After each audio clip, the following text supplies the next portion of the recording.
श्रीगुरुभ्यो नमः। महागणपतये नमः. श्री पल्लश्शेन भगवதியே शरणம்.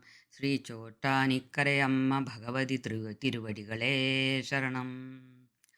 இன்றைய பாட்டு நொட்டுஸ்வரம் ராகத்தில் உள்ளது. கலகலப்பாக அம்பாளின் மகிமையை எப்படியெல்லாம் வர்ணிக்கலாம் என்ற யோசனையில் பாடியது. கேட்டு பாருங்கள். सत्यवती सद्गुणाङ्गी सारिगमपप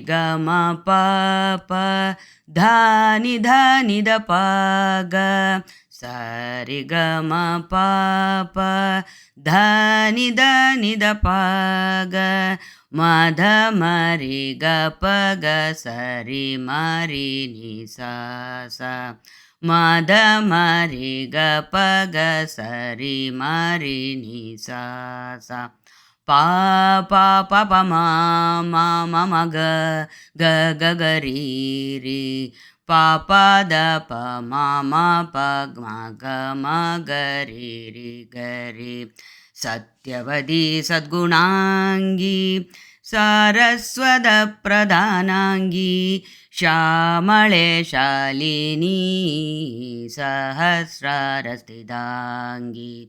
सत्यवती सद्गुणाङ्गी सारस्वतप्रधानाङ्गी श्यामळे शालिनी सहस्रारस्थिताङ्गी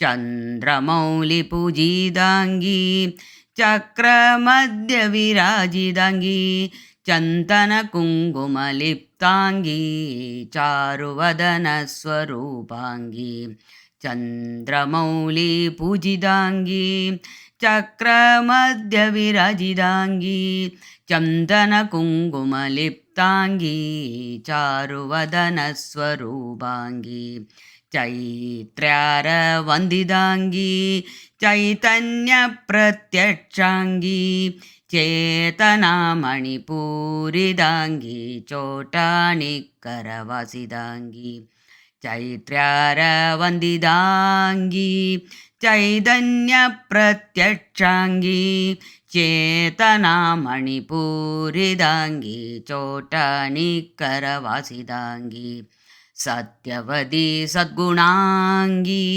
सारस्वतप्रधानाङ्गी श्यामळे शालिनी सहस्रारस्थिताङ्गी चन्द्रमौलिपूजिताङ्गी चक्रमध्यविराजिताङ्गी चन्दनकुङ्कुमलिप्ताङ्गी चारुवदनस्वरूपाङ्गी चैत्र्यारवन्दिताङ्गी चैतन्यप्रत्यक्षाङ्गी चेतनामणिपूरिताङ्गी चोटानिकरवासिताङ्गी चोटानिकरवासिताङ्गी चोटानिकरवासिताङ्गी।